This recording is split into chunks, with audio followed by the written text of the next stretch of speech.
Hello. I hope you all enjoyed the breakout sessions. And just remember, the experts from those sessions will be back with us at the end of my talk to answer your questions in a Q&A session. So please stick around for that and ask all those questions that you have. So my name's Niall Caldwell, Director of Digital Displacement here in Edinburgh, Scotland. My talk today is about the future of digital displacement. So we can all have our own visions of how the future will be for our particular industries, but I'm going to take a stab at some things maybe we can all agree on. The future will be more automated. So here's an example, a great example of a Danfoss innovation here. We can also, I think, all agree that the future will be more connected. All these devices around the world providing data, which has got huge value for diagnostics and for understanding how customers use machines. Maybe we can also agree the future is low carbon. And indeed, in industries such as the construction machinery industry, some of the OEMs are already committing to stretching science-based targets to reduce the environmental impact of the machines they produce. Maybe we can also agree the future will be more electrified. And we've seen, particularly in the off-highway industry, some early examples of machines being marketed to which can work particularly in city centre locations completely without any emissions at the point of use. So that's maybe something we can agree on in the future, but how do we get there? What's the route forward? So some would say we've reached a fork in the road and we've got a choice to make, maybe as a society and certainly as leaders of industrial companies. We can choose the path marked business as usual. So here, what we're saying is we're going to continue to incrementally improve the existing technologies with improved components. We maybe do some mild hybridization or some small adjustments to how power flows inside the machine.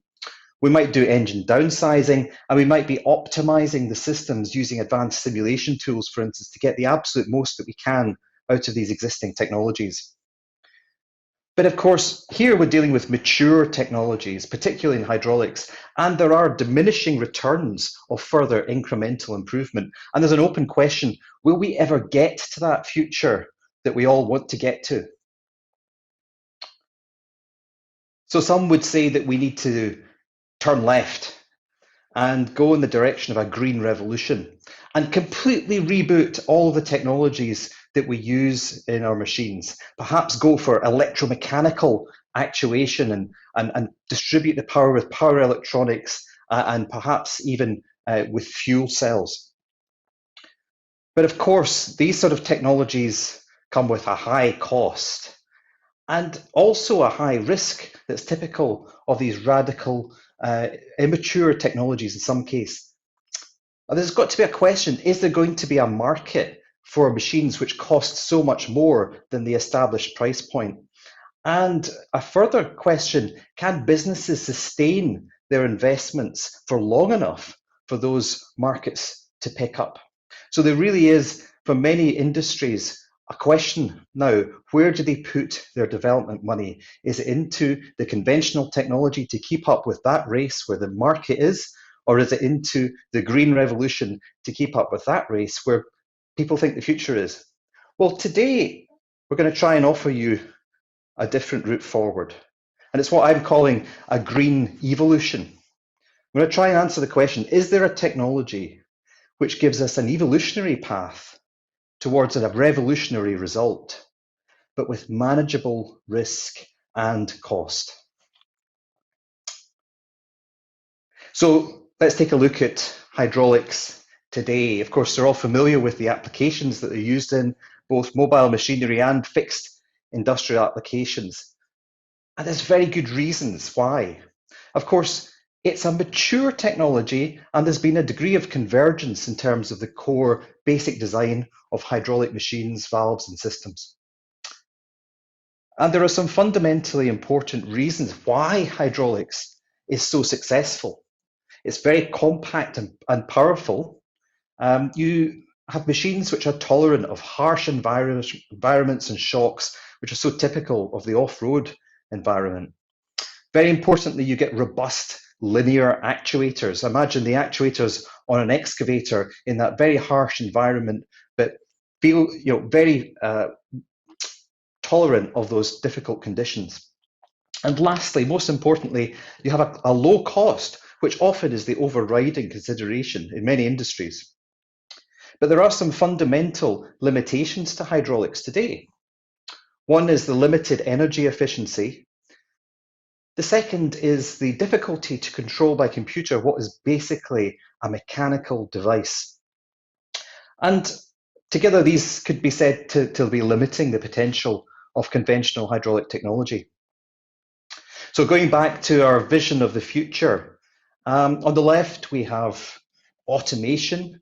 And of course, if we want to enable automation, we need to integrate all of the actuation and the control of the power flow inside the machines together under a complete system control.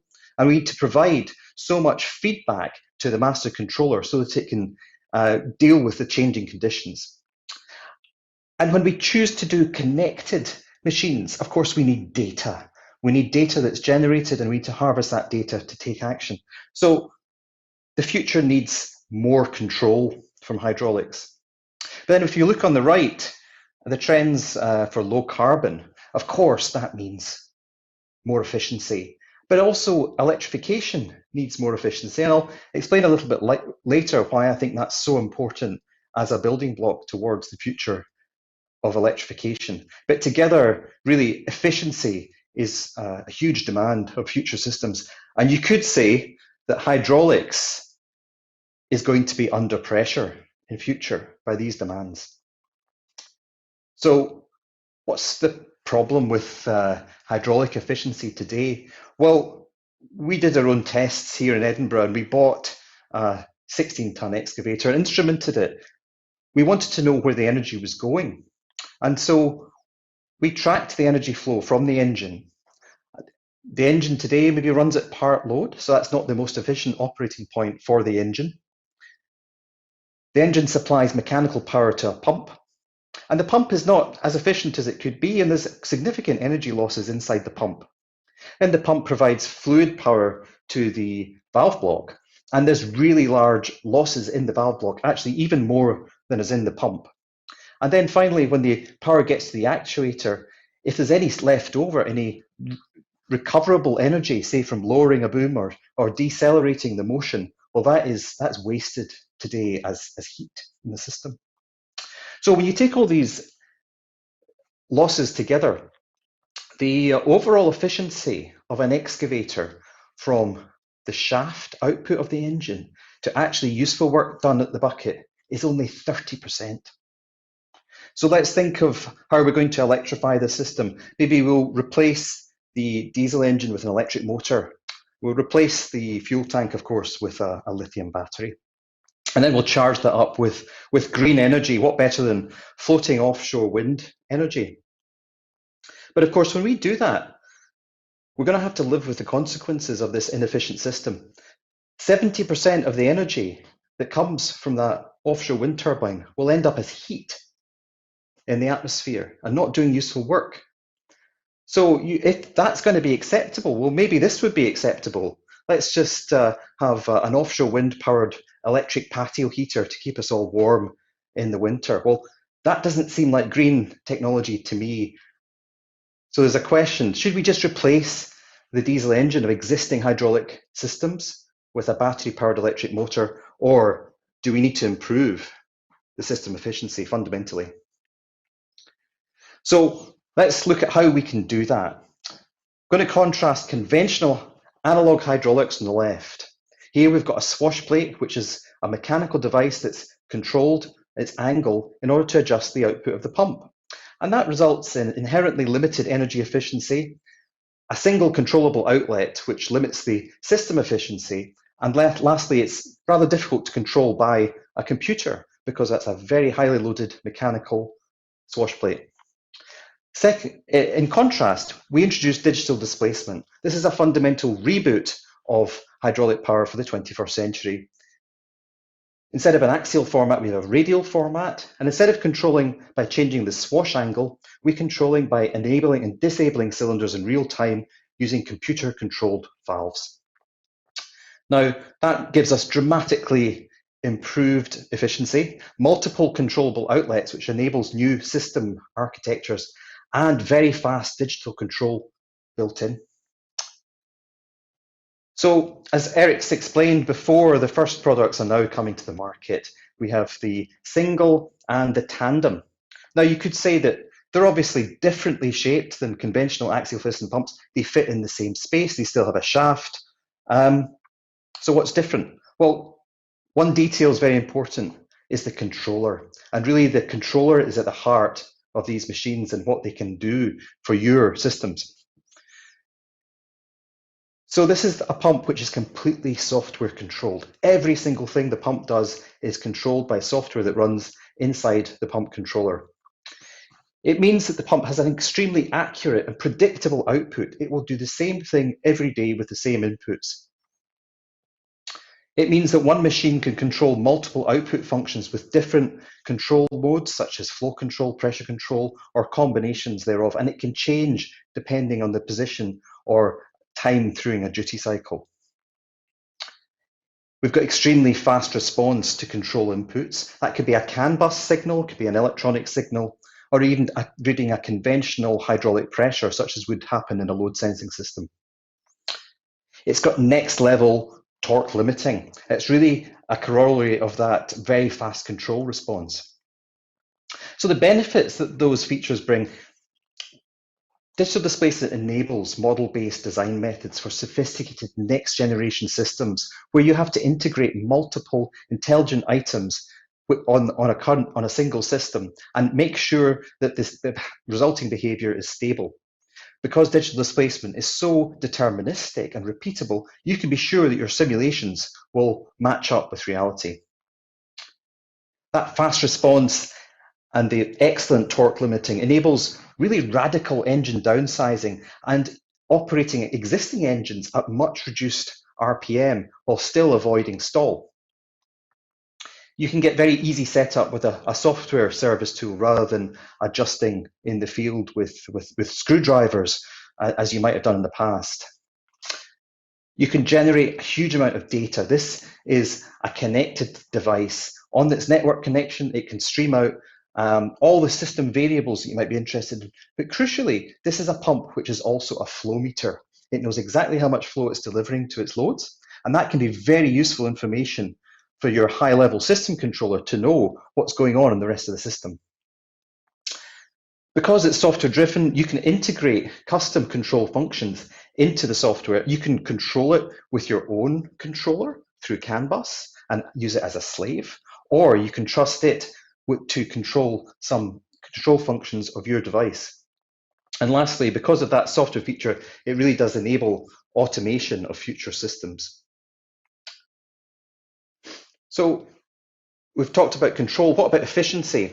Well, on a component level, digital displacement, it really is a dramatic improvement compared with axial piston swash plate technology. Here's some data showing the efficiency of the DDP in green as a function of displacement on the x-axis.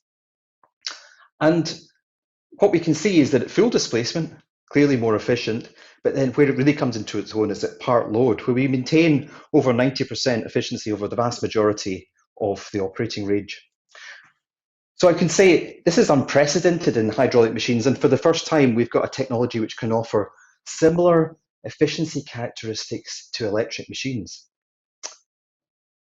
We can also look at that, the flip side of efficiency, as energy losses, again as a function of displacement. And there you can see that digital displacement, the losses reduce very dramatically as the flow is reduced, whereas conventional hydraulic machines have a very high standing loss compared with the variable loss. And that is really the key to this excellent part load efficiency. Depending on the duty cycle, this means that the pump losses can be between a third and even a fifth of the losses of conventional analog pumps.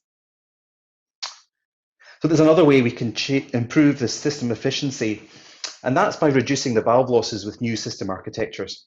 So conventionally, hydraulic system, for instance, a load sensing system, you might have two loads, A and B, and a single pump to supply them. Now, A might want high pressure and low flow, and B might want high flow and low pressure. Well, there's only one option. The pump has to work at the pressure of A and has to provide the flow of A plus B. And that means that there's a lot of lost energy. All of that difference, that area in the graph is wasted as heat in the system in this example. With digital displacement, we've got a completely new option. We can combine multiple outputs so that, for instance, A and B are actually supplied by different combinations of small units of pump volume, which we call pumplets. In this example, 1 to A and 3 to B. But then as conditions change and dynamically through the cycle, we can reallocate that flow very quickly so that now it's the opposite case. And you'll notice there isn't any throttling the system whatsoever. So it's this dynamic allocation, and it's enabled by the unprecedented control speed of DDP, but also the inherent multiple outputs which are baked into the design.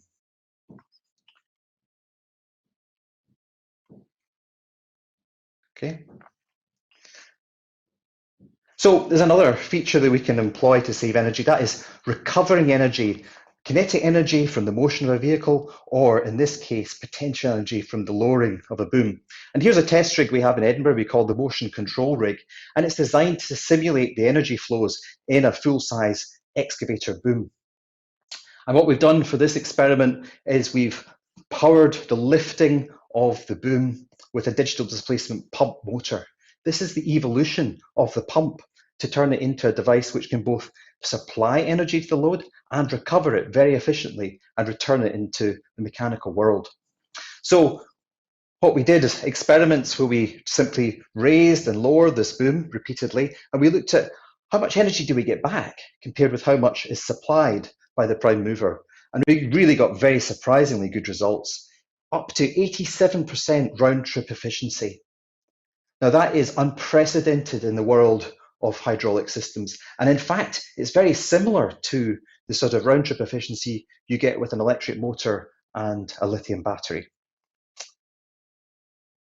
So putting those pieces together, we can create digital displacement new architectures.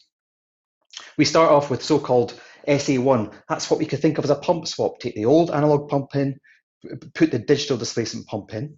Of course, you get the improved component efficiency, but you also get improved control so you can run the engine at its optimum operating point. The next level up, if you're willing to take a bit more risk and redesign some elements of the system to take advantage, you can go to the SE2. And here, of course, you have the digital displacement pump component, but you also take advantage of the multiple outputs, and that reduces the valve losses.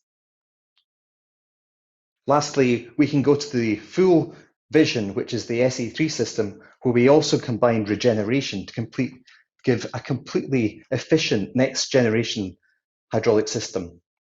It's key to understand that these hydraulic system architectures can be employed both with diesel or electric prime movers. And this is really part of our vision of the future.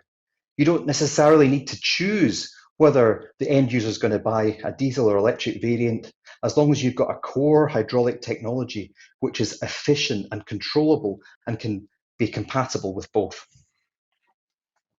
So what's the technological readiness level of these different levels? Well, in the SA1, we've done a proof of concept back in about 2016.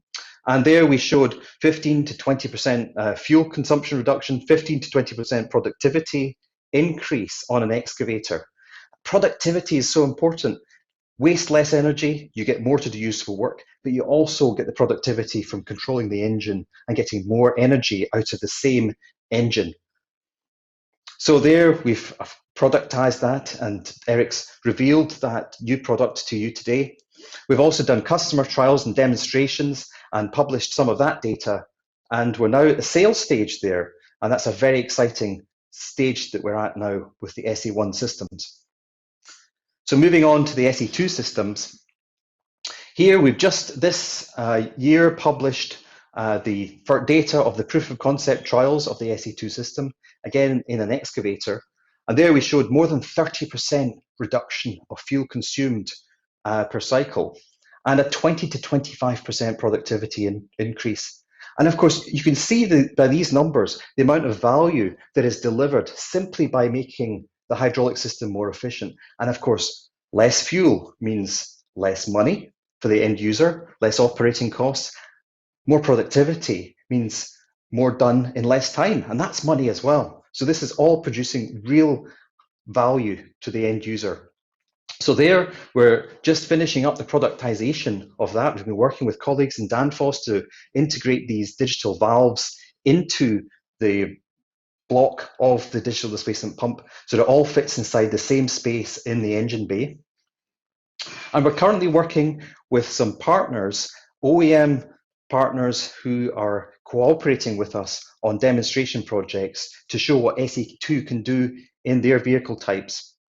And that's a really exciting stage to be at. Finally, with SE3, we've published a paper this year showing the potential of those system architectures.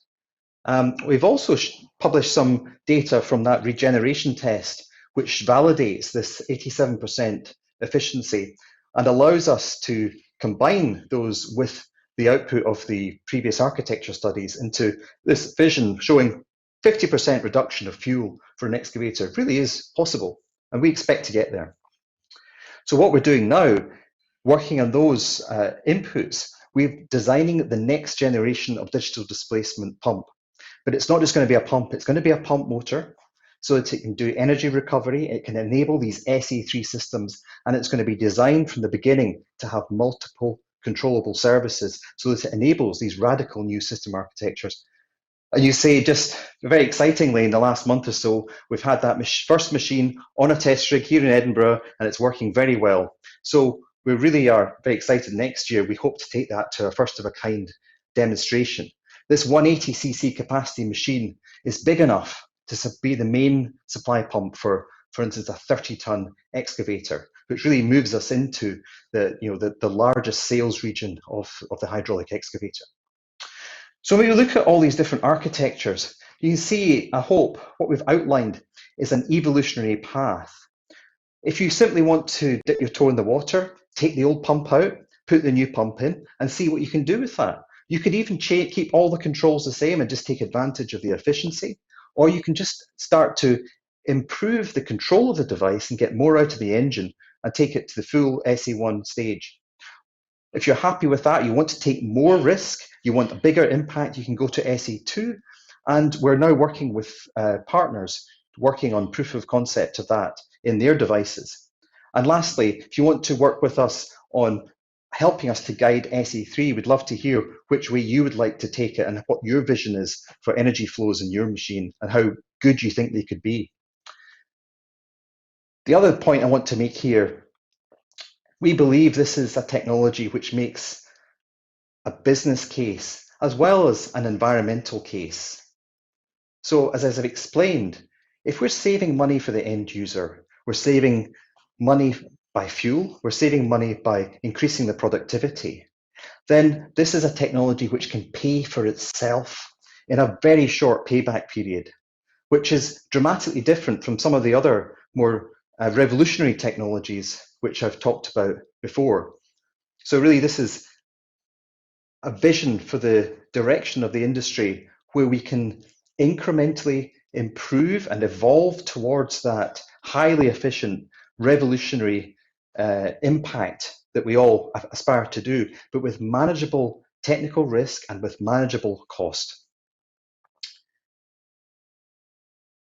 So behind the scenes here, of course, you can see we've been doing a lot of research and development, but we're not keeping all of it secret. We're actually wanting to tell the world, and that's one of the things we're trying to do with this event, to share our vision for the future of hydraulics and to explain how this technology works. So there's some papers we published quite recently on the SE1 system.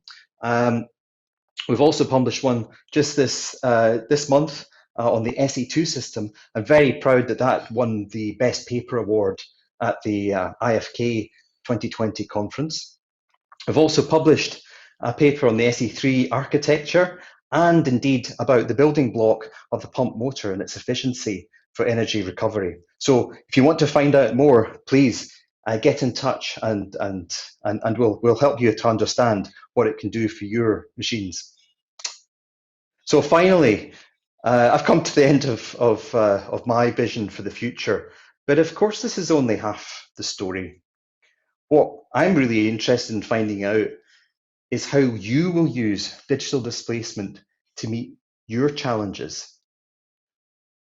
We would love to work with you. We'd love you to come with us on this exciting journey. We'd love to collaborate with you at one of our development locations, either in Edinburgh, Scotland, or in Ames, Iowa, or indeed in one of the application development centres Danfoss has worldwide.